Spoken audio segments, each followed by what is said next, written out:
Hatcher. It remains a very, very good FA Cup final. And Hatcher! What a magnificent goal!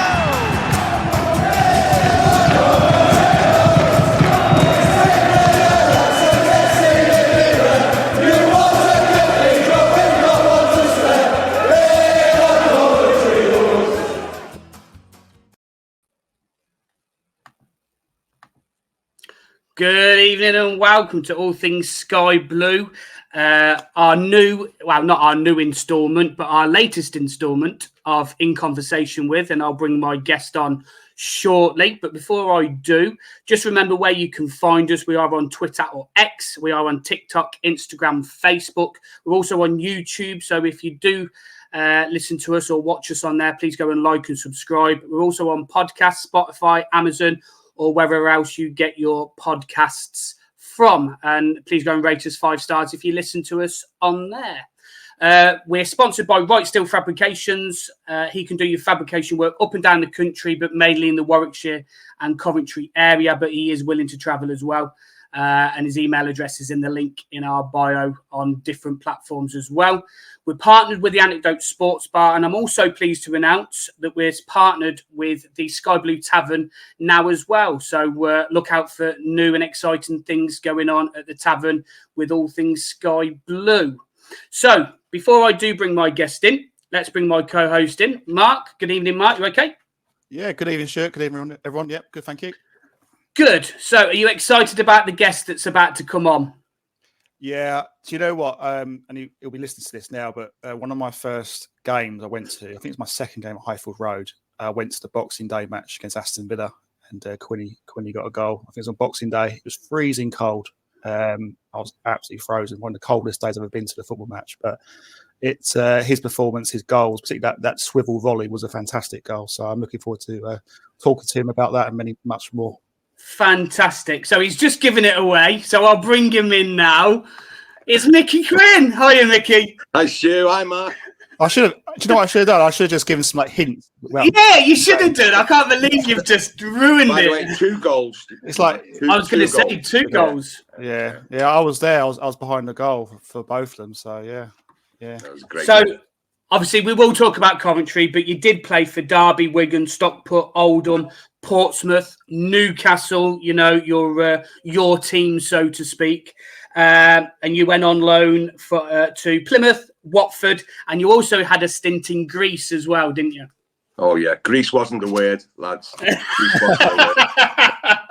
I was out there in Thessalonicus for 9 months, and let me tell you, it was okay for the first 3 when Harry Hahn was manager. He was the old Dutch right back from the famous Holland team who competed so well in all them Euros, but it went quickly pear-shaped after that, and that's all.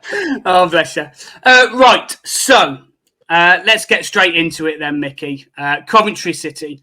How did the move come about? Because obviously I've read your book, so I roughly know on how it did come about and things with Keegan and stuff like that.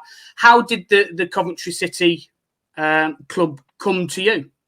Well, basically, it was Kevin that forced me hand, really, because he'd come to Newcastle. I was injured when he first come, so I wasn't, ready to go straight back in the team. They were struggling, so he put me back in the team. I wasn't quite ready, wasn't sharp. Then dropped me. Then I had a word with them about why he dropped me, and then when I was fit and sharp, when I was fit and sharp, I couldn't get back in the team. And on 4 different occasions, Stuart, I scored a winning goal in 4 games where I was back in with it being a League Cup game, and I was back in through injury or back in suspension. And every game after that, he dropped me. So I knew my hand was forced then, which I basically stormed in his office and said, Kevin, I don't know whether they're coming or going. He said, you're going. And sent me to Coventry. Sent you to Cov. Everyone gets sent to Cov in the end, didn't they? Yeah, but he basically didn't even give me an opportunity to say goodbye to anybody. It all happened very quickly. I spoke to Bobby Gould. He was pretty forthright that he wanted a goal scorer because they've been playing some good football, but not finishing, not scoring goals. Yeah. And he recognised the key to score some goals. Well, we know that you can score goals, Mickey. You've done it all your career. And as City fans, me and Mark are roughly the same age. We were 12, 13 when you came. I know that probably makes you feel a little bit older, Mickey. Sorry about that, mate. Get out of it.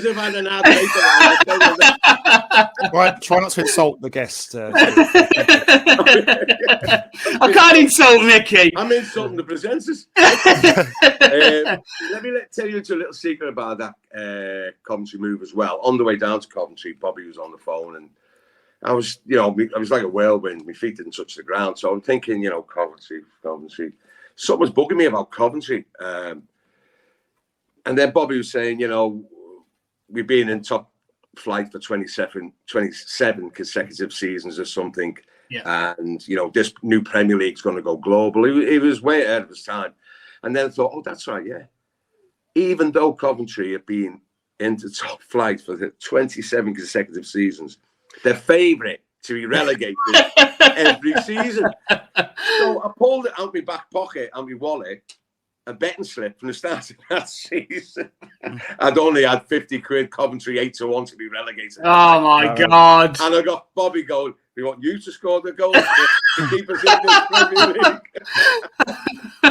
Listen, that was irrelevant when I got in the team. I just wanted to, it was, Coventry and Bobby give me the opportunity to get back in the big league, where I thought I wanted to apply my skills. It was taken away because earlier on in my career, with Portsmouth being relegated from Division 1 at the time.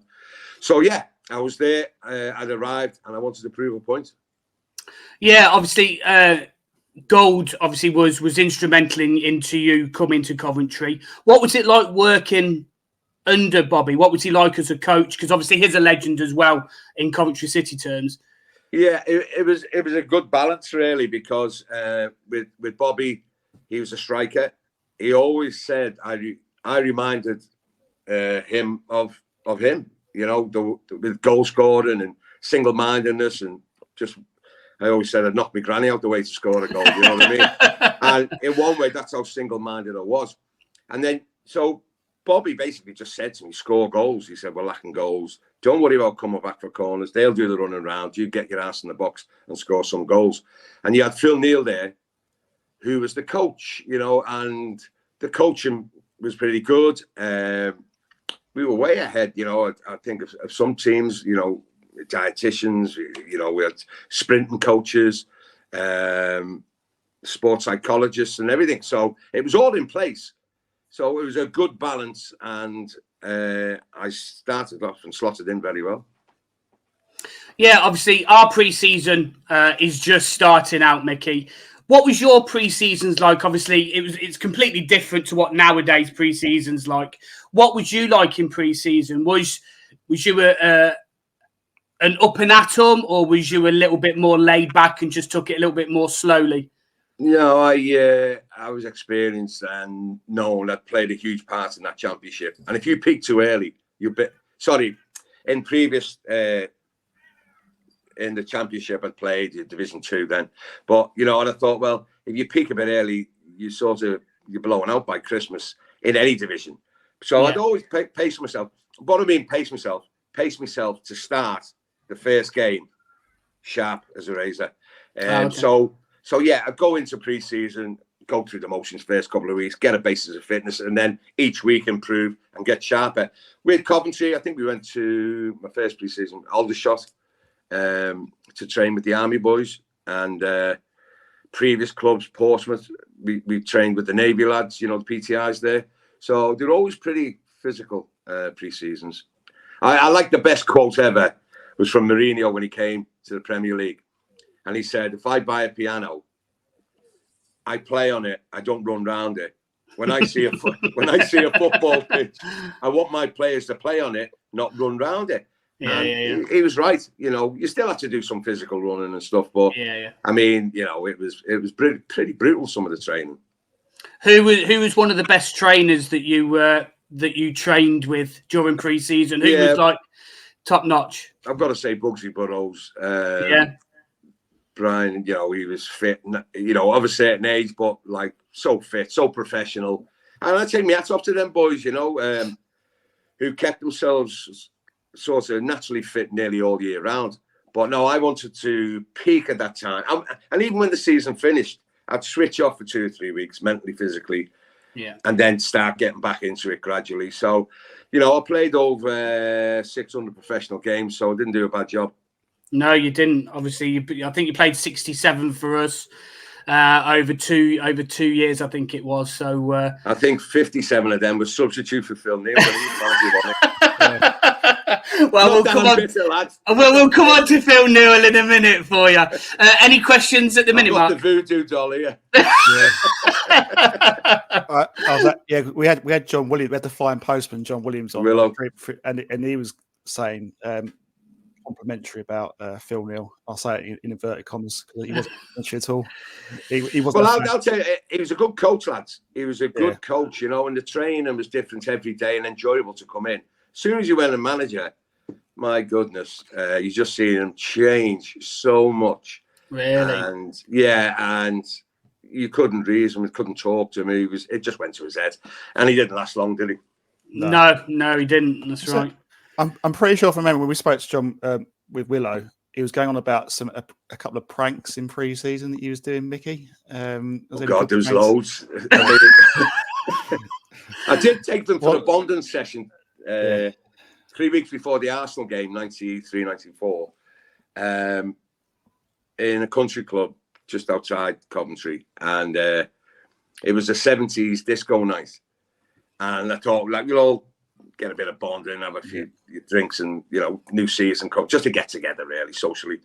And I think I caught up with a few of the players recently. They still got the gear on, that 70s disco. But I said to them, whoever scores against Arsenal, because we were playing Arsenal the first game, we'll celebrate by doing the funky chicken dance. Yeah. We were pissed, but you know, we were playing the England back five. Yeah. Arsenal, and they'd won 2 cups the season before.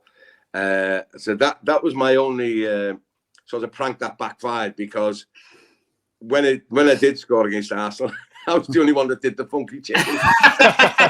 They couldn't remember because they were all bladdered. But if you remember that season as well, it was Sky were on board, home of the goal celebration. So it doubled up as the worst goal celebration that season as well. There you go. Well, there you go. What were the pranks, Mark? You're jogging my memory now. What were some of the pranks? No, I don't think Willow said, did he? I don't think he didn't want to say. Some of them wouldn't be fit for purpose if I know them lads. So, but I remember that one pre-season. Just there was a joke on myself, really, that ended up backfiring. Oh, bless you. Go on, Mark. Sorry. I was going to ask you, obviously, with the advent of the first sort of Premier League season back in sort of 92, 93, was there like a feeling of excitement that, you know, this is a brand new, as the slogan was, a brand new ball game, and you had all Sky TV and, you know, there's a lot more razzmatazz, and obviously, you know, the old Division 1 Barclays Division 1 wasn't around anymore. Yeah. Was there an excitement amongst the players? Definitely. I mean, it was radical change, if you can remember, lads. It was a lot of the grounds were getting redeveloped. You know, and the whole ethos of, you know, this is going to be the big league. But like I said, Bobby Gould on the way down, he said it's going to take off. He said everyone loves our game. The money will come and so on and so on. That's why he was insisting Coventry stayed in that division, so they could get a lump of the money, and you know, they could build financially. So yeah, I mean, we were all up for it. Sky and the razzmatazz, the girls. Cheerleaders on the pitch, I can remember the fireworks going off. So they do them, you know. I'm probably right. It was probably right for a change at that time as well, you know, because we were stuck in the 90s and all that, and so hooliganism, and stadiums were shabby, weren't they? And they were starting to rebuild them, and move forward. The game was moving forward. Yeah, definitely. Going back to, obviously, your playing days, 92, 93, we're at Highfield Road. What are your memories of Highfield Road, and what are your memories of the fans? Yeah, I loved Highfield Road. I really did, as a ground. and not just because I started off well, but it was a tight ground. When it was full, it was, it was hostile towards, and I think that's why you're looking down the years, they had so many big scalps, Coventry, Mark mentioned Aston Villa, we beat Liverpool, we had some good scalps there. And it was that was down to the Highfield Road crowd, the ground tight, and I remember fondly. I was gutted when they left, really, but again, clubs have to move on. Fun. I've got a real fond memory of Highfield Road. It's one of my favourite grounds to play on, and the fans. I always remember that he's still alive, and that guy with the big Scottish hat on, the goal. Yeah, he is. He just can't get.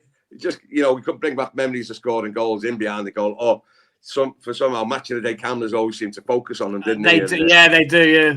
But I really did enjoy playing at Highfield Road.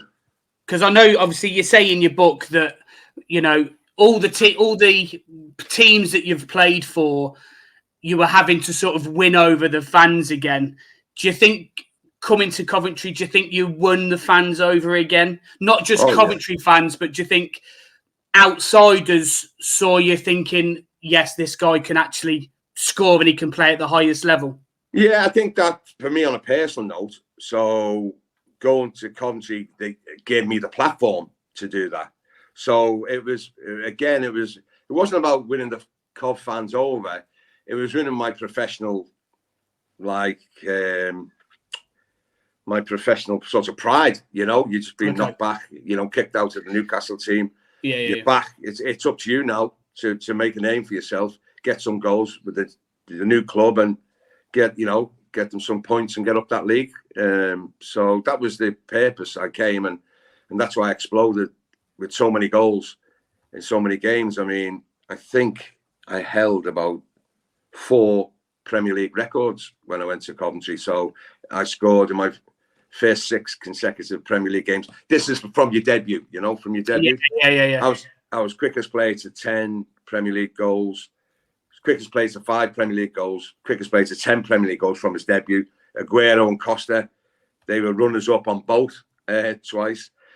And then that bollocks Erling Haaland came. I just stood for 30 odd years, and I just wish Roy Keane would have tackled his dad in the bollocks. Where I was still had the 4 Premier League records. Excellent.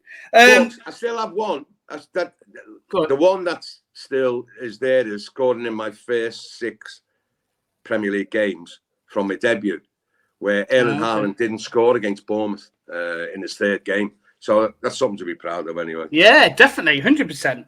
That's pretty good. When you were scoring the goals, obviously at the time we had, we still had the strikers like Shearer, Sheringham and Sutton and people like that. Did Graham Taylor ever talk to you when he was England manager? Did it ever come up about maybe trying to go to the England camp? Was that Graham Taylor? Yes. Yeah. No, he never. No, he never. No. But, it was the first time that the press were on my case in regards of pushing me to get an England cap. Because if you can remember, it was San Marino England were playing. I was top Premier League goal scorer at the time, I think. They had a couple of injuries, England, didn't he? And then he never rang me once. And basically the press, for once, had a bit of common sense and was saying, just put him in for the game. He's on fire, scoring goals. England needed to score 8 goals or something. But it never materialised. So, for all the pushing, I never even got a phone call. But again, I didn't lose sleep over it, but it would have been nice just to sample that England shirt. I think he picked. He was in Italy. Luther Blissa. Did he pick Luther Blissa? Okay. One of his old players who was in Italy, and I think it scored 1 goal in about 25 games.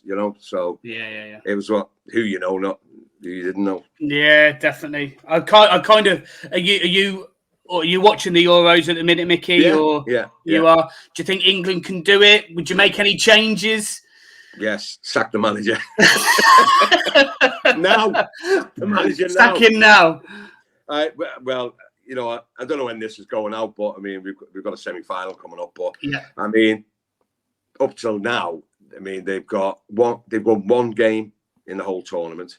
Mhm. I think the last 2 games they've had 1 shot on target in 90 minutes, yeah, or 2, and then 1 shot in the previous 90 minutes. I mean, I played against Gareth, and I've interviewed Gareth loads of times on TalkSport, and he is a lovely fella. Talks great, but he's always on the defensive rather than the offensive. So, and no surprise, they bored the way through to the semi-finals. I'm hoping that now I've been waiting each game for them to turn it round and say, right, let's give us a performance. All that's right. Yeah, tremendous players in the Premier League play. But I don't know. I think it's the mentality of the coach and the mentality of the tactics. There's just, I don't know why. They just don't suit our players. And I'd love someone to come in, let the handbrake off, and let them go and express themselves like they do for the clubs, because them performances have got them there in the first place. But that's yet right. they look a shadow of themselves when they put an England shirt on. Yeah, that's right. Totally agree. I think they're still saying that. I think it's a crap tournament. It's been entertaining. Yeah. But for England to get through semi-finals, it's been a poor tournament. France have stuttered and stammered as well. They haven't scored many goals, have they? Mbappe's looked ordinary at times. So, and a couple of other teams haven't fired. So I just think it's maybe one of them tournaments where they could get there, a bit like Greece did, who bored the way to winning the Euros. So, yeah. But saying all that, they'll probably play really well and get beat. Every chance. But at least we won on penalties. We don't usually win on penalties, do we? Wow, yeah. And that was the most comfortable they looked, wasn't it? Oh, God, yeah. Taking the penalties. Yeah, definitely. I've seen 5 England players look so confident and take the penalties, and they won easy for me. I think it was made easier for them because the first penalty was just so poor from Switzerland. It was Akanji, weren't it? Akanji's penalty was just so poor. If he'd scored that, I think they would have been a little bit more under pressure. But yeah, weak penalty. Good save by Pickford. He went the right way, but poor penalty for me. And it was just one of them, really. Go on, Mark. What was you going to say? Sorry. No, I was going to say I was really pleased with Saka, because obviously when he missed that penalty in the final at Wembley, and psychologically it must be really tough for a player to come up and playing for your nation to score that penalty, and and when it went in, it was great. It was great for him, for his confidence. So I'm hoping that will do in the world a good ahead of tomorrow's game. So yeah, I'm glad he didn't ask Gareth how to take one anyway. Yeah, definitely. Right, just going back to your career then, Mickey, and trying to think about nowadays. Do you think that we will ever see you as a striker in the Premier League now? Do you think you could make it in the Premier League now? I think a goal scorer could make it in any era, any division, any time, any team, as long as you got the balls. And I'll give you Erling Haaland. I mean, Erling Haaland probably touches the ball about 15 times in a game. Yeah. Hardly links up, but he's in the box all the time. And they create enough chances for him to score 50-odd goals every season. So I think any goal scorer can play in any era. Obviously, when I played, I was paired up most of the time with some fantastic other centre forwards. So it was mostly 4-4-2. So I had some great partners like Paul Mariner at Portsmouth, former England, Arsenal, Ipswich. He was magnificent and great influence. Mark McGee at Newcastle, Mark Celtic, Aberdeen, Scotland. Great influence. And I will say Robert Rosario right up there. Probably didn't get the goals them other 2 strikers and myself got, but we had a fantastic understanding on and off the pitch as well, me and Robert. He knew where I was most of the time, created most of my goals most of the time. And probably one of the worst times at Coventry was when the chairman at the time sold Robert for a paltry 150 grand to Forest, where he was worth more to me in the team than he was going to another team. So yeah, that was disappointing because the goals started to dry up then, when Robert left. Yeah. Can you share any stories of TGI Fridays and stuff like that that happened? Well, to be fair, there wasn't many other places to go, was there? Come on, lads, was it? It wasn't the mecca of nightclub land, was it? I mean, so we'd go to. There was a club we used to go to in town. I can't remember the name of it. But yeah, we basically go to TGI's, have a meal and have a few drinks, and we knocked around with a few unsavoury characters who were great fun. And I still keep in touch with them now. Oh, excellent. Fantastic. So, yeah, we used to let our hair down every now and again in TGI's. And, yeah, I had some great fun. I'll tell you one story. I was rooming with a guy. I'm not going to name him. And we were in TGI Fridays and a few of the players Sunday night. So, as we're in there having a few drinks, a guy comes over to me and said, Mick, friend of mine's in a pop group. We're looking somewhere to go in Coventry for a night out. I said, on a Sunday. So he said, yeah. He said, you can recommend anywhere. I said, well, we're going for a couple of drinks to that country club again, which was open till about 1 o'clock or 1:30 on a Sunday night. You know, you're more than welcome to join us. So he said, okay. I said, well, you've got to do me one thing. On the way, knock on off this house where my the guy was living with at the time. I was just rooming with in the house. I was in between moving houses, and I won't be there. But just when he opens the door, so he said, "Yeah, no problem." So we do it. So it was the lead singer from Duran Duran. What's his name? Simon Bond. Simon. Lovely guy.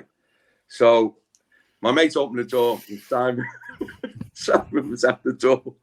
And he said, I won't say his name, but he said, do you fancy coming for a drink? We got Micky Quinn and the other Coventry lads in the van there. He said, yeah. So we all went out. For Simon Le Bon to knock on my mate's house. Bloody hell. Come out for the drink. And you know what? We had a great night that night, and he invited me to visit him and Yasmin Le Bon's lovely house in London. Oh, very nice. But I never took her up on it. Never took her up. Oh, fantastic. Thank you very much for that story. So obviously you did mention your striking partners and stuff. Who was your favourite strike partner? Well, I think they were all different. So then three stand out. Then three stand out out of all the clubs and partnerships that I did have. Because Mark McGee was, me and Mark were like chalk and cheese, personality-wise, football-wise. I just wanted to score goals. Mark would drift in and out the game, drop deep, go on mazy runs. And, you know, we got 63 goals between us in one season. Finished third and still never got outright promotion, which shows you how shit the defence were. So, but no, I'm not joking. You know, it's ridiculous how many goals we scored, and we couldn't get outright promotion, and we were 10 points clear of the 4th team at the time. And then I played up front with Paul Marin. And Paul, if you can think, I came from the Northwest. I was my first team away, Portsmouth. I'd moved away from Liverpool, the Northwest, and Paul Manor I hooked up with, and I learned so much from Paul. I was raw, you know. Yeah. I was starting to get through Joe Royal at Oldham, be more professional, and then Alan Ball, when he signed me at Portsmouth, again was moulding me into a professional footballer, the complete professional footballer. And Paul Manor added to that flavour as well. And then Robert Rosario, great at holding the ball up, brilliant in the air, you know, and again, he knew where I was. He could flick it over the shoulder, I'd be there, or I assisted a couple of Robert's goals as well. So we had a great understanding, and that's a key with a partnership, you know. And I enjoyed all three's company away from the football as well. Yeah. So we got on outside of football, which I think is key as well, outside and inside football. Yeah, because you had a good relationship with Paul Cook as well, didn't you? Cookie and Ashley as well, with two big friends. Phil Babb as well. Yeah. You know, and they were three big. We all knocked around together. Yeah. Cookie, my God, I never thought he'd ever make a manager as long as he had a home side. I really did. And fair play to him. He's done so well as a manager, as a coach. Hasty, sadly, his career was cut short. A top fella. And I tell you what, he would have been top draw. He would have been a top draw player. But it just never, I mean, he got the injury pre-season, and that was the end of that, sadly. Yeah. But I still keep in touch with Hasty. You know, Phil Babb, well, he was never going to stay at Coventry that long. Financially, the club was struggling. So they cashed him in. He went to Liverpool, had a great career. Yeah, definitely. Just talking about your goals a little bit as well. Obviously, you hit a double pretty much in the same week. The 5-1 win against Liverpool and the 3-0 win against Villa. Out of the two, which is your sweetest double? Cool, that's a great question. The Villa, Mark mentioned the strike with my left foot, and I remember it was like a ping pong. The ball was like being tossed into the box. It was headed away, headed, and then I think Hasty played it up to Robert. Robert knocked it to me, and I just hit it with my left foot. I'm right-footed, and so sweet, and it was so timed to perfection that it just flew past, and that was a great finish, if I might say so myself. And the Liverpool, I had a bit of a trademark run there, if you can remember. Some of the goals, we'd break away and I'd come in at the far post. Yeah. And the ball had flashed right across, and I'd sort of hit it on the half volley. And one of the Liverpool goals was like that. And one of the Villa goals, sorry, the second Liverpool goal was a header. But I'd scored about 3 or 4 goals like that for Coventry as well. So yeah, look, it's hard to pick them out. The Liverpool was sweet because they're my hometown club. It's a team I supported all my life. My uncles came down from Liverpool thinking, we'll go down to Coventry. It was over the Christmas money. We'll go down to Coventry, watch our Mick play. As long as he has a good game, but Liverpool win. You know what I mean? Yeah. And then when I went in the players' lounge after battering Liverpool 5-1, they had faces longer than Ruud van Nistelrooy, I tell you. They didn't even say well done. They're still upset. I mean, what was it? I mean, like, do you kind of, does it feel a bit strange, like when you play against a team that you've supported all your life, like Liverpool? Do you kind of think, I mean, No. You're quite excited to beat them. It's just like a job, isn't it? Yeah, definitely. I mean, I've been on the wrong side with clubs through my career. I've had a few batterings off them, you know.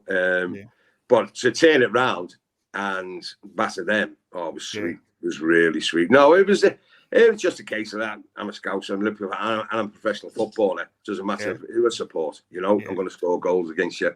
And that was a fantastic performance by the lads, not just me, but by the lads, you know.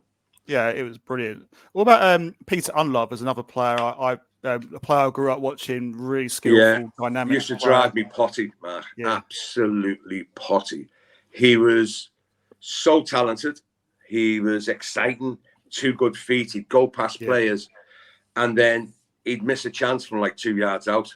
Yeah. And then I would say, cross the ball, Nutty, get it in. Yeah. And he'd twist back and forth. Yeah. But then, you know, he scored so many important goals for the club.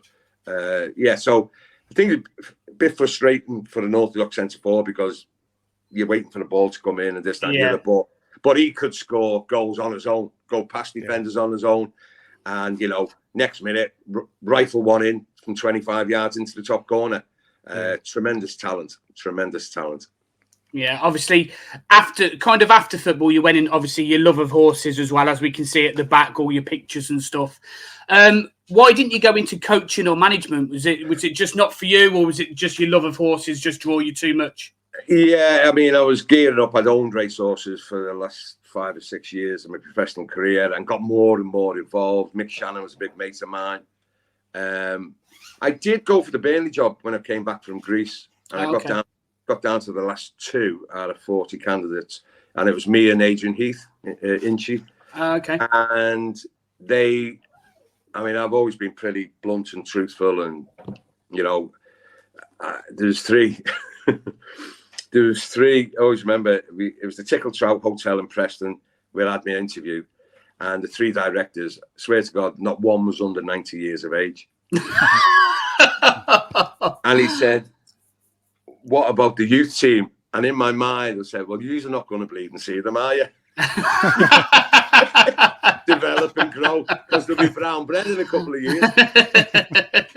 And I was blunt, and I said, well, I think I better start in the first team, gentlemen, because they just escaped relegation the season before.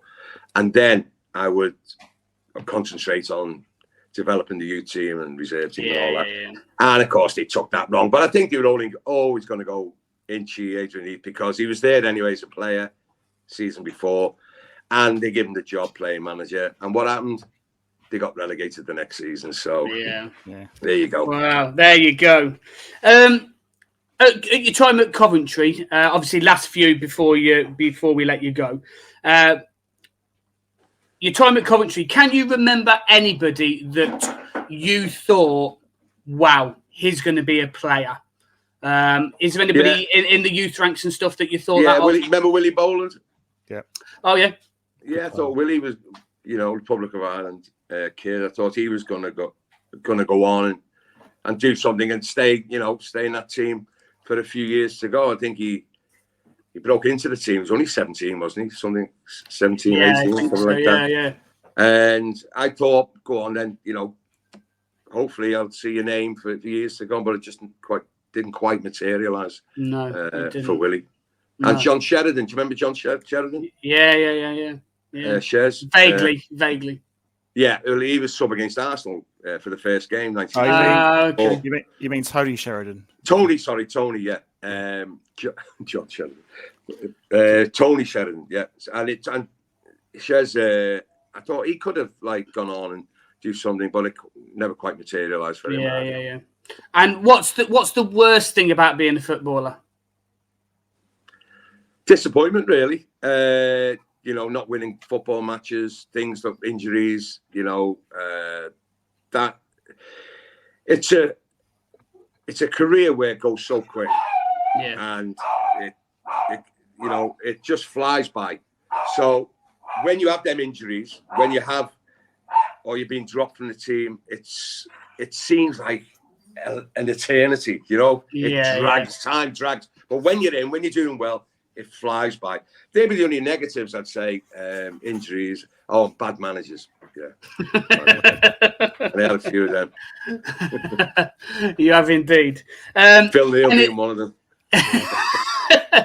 Anything else, Mark? Sorry, I missed that. I was just going to ask about. I was going to ask about Phil Neal, Mickey. About was it? What was the reason? Why did he want you gone? Was it because obviously Dion Dublin was on the Well, Dion was coming in, and do you know what? I will say, in training, me and Dion had another understanding of Robert Rosario. We just clicked straight away again, but we never had the opportunity to play as a duo. And I think Dion was basically playing up front on his own most of the time. But yeah, it was. It wasn't. I don't think it was much to do with Dion. I got sent off against Blackburn, I think, and never got back in the team on a regular basis again.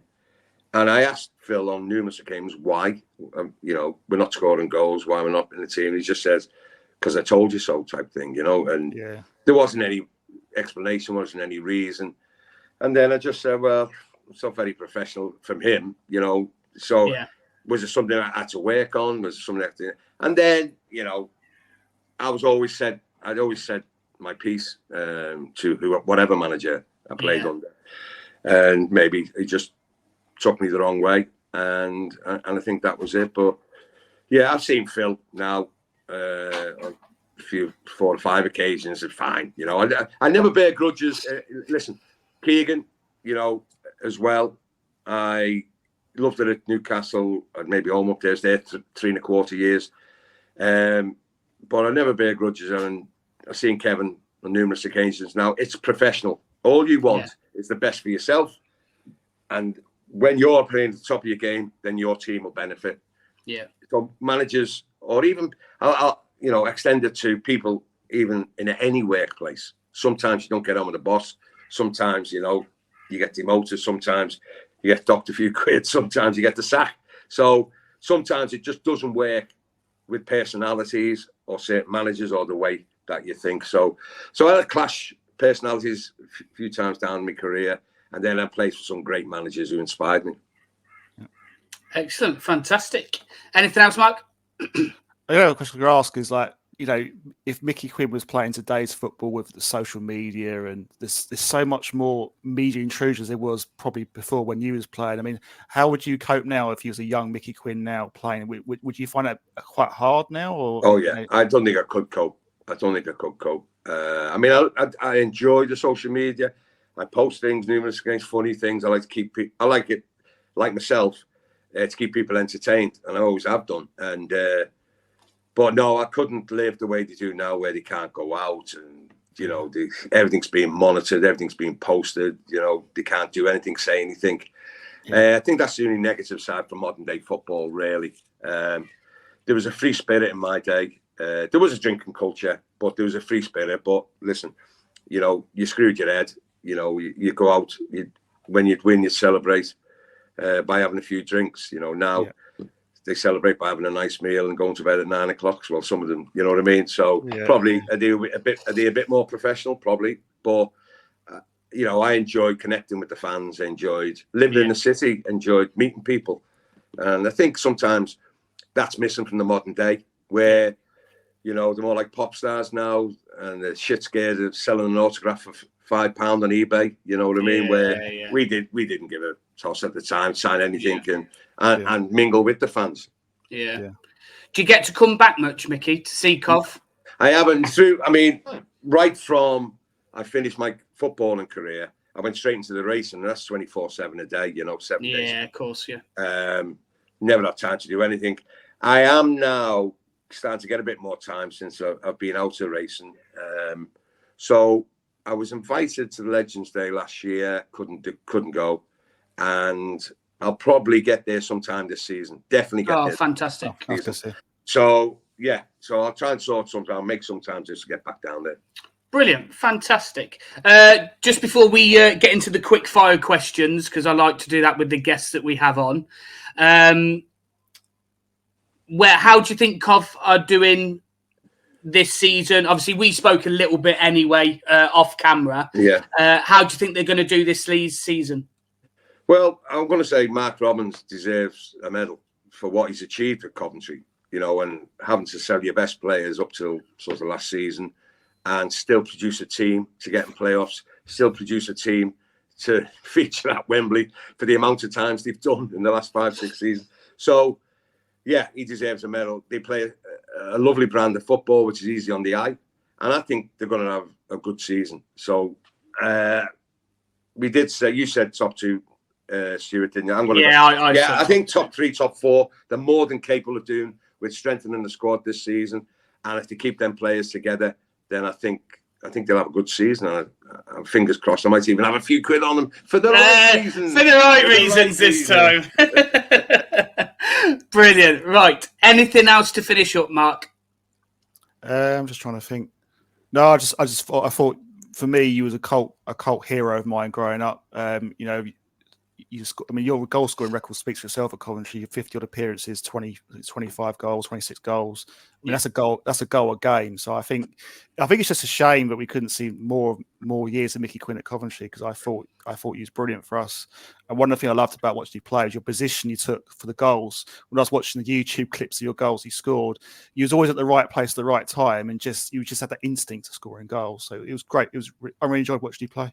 Before we finished, I did captain Coventry, I think, on 3 or 4 occasions. Oh, okay. Yeah, and I was captain at Stamford Bridge. Did you remember that goal at Stamford Bridge? Yes, I do. This is Bobby Gould. Like, it's the red kick. He was thinking ahead. So yes, he said to me, "Don't go in the box, just stay out the box." And of course, I was always in the box for any knockdowns. I was always in the box like a shark who'd gobble up anything that was in its vicinity and try and finish.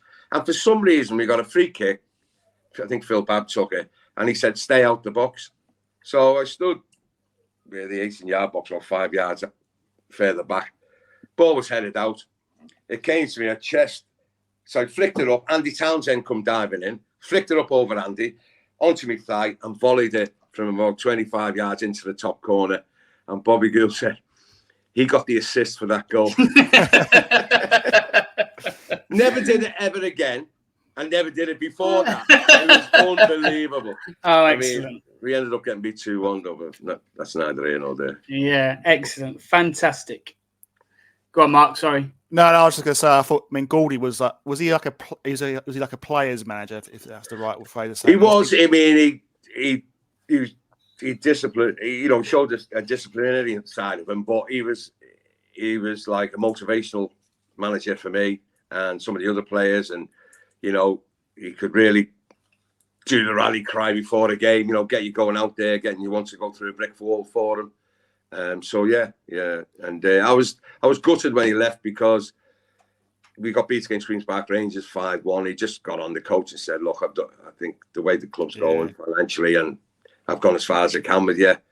And I was gutted after that because when he left, I never really focused. I never really got the goals and appearances after that, and I was dropped and I was on the bench.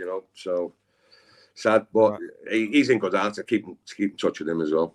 Yeah, because I when I listened to Talk Sport when Gouldy was on with Andy Goldstein on the show, and he's just had that infectious personality. He's just a nice, sort of likable person.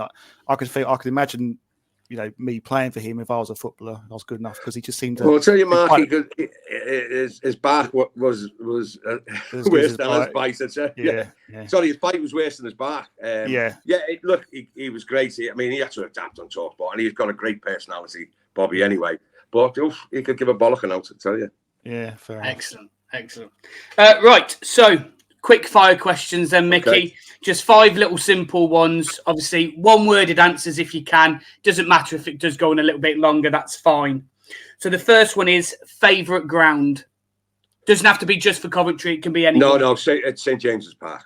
St James's. First time I went on that pitch, singing Blading Races, the old hairs on my neck stood up, and that's including Anfield, by the way. Okay. Playing at Anfield as well as a Liverpool supporter. So it's in James's Park. Okay. Best set of fans you've ever seen, apart from Newcastle, because you'll just say Newcastle for everything, and I'm not having Newcastle and Liverpool. I was going to say Newcastle, Liverpool.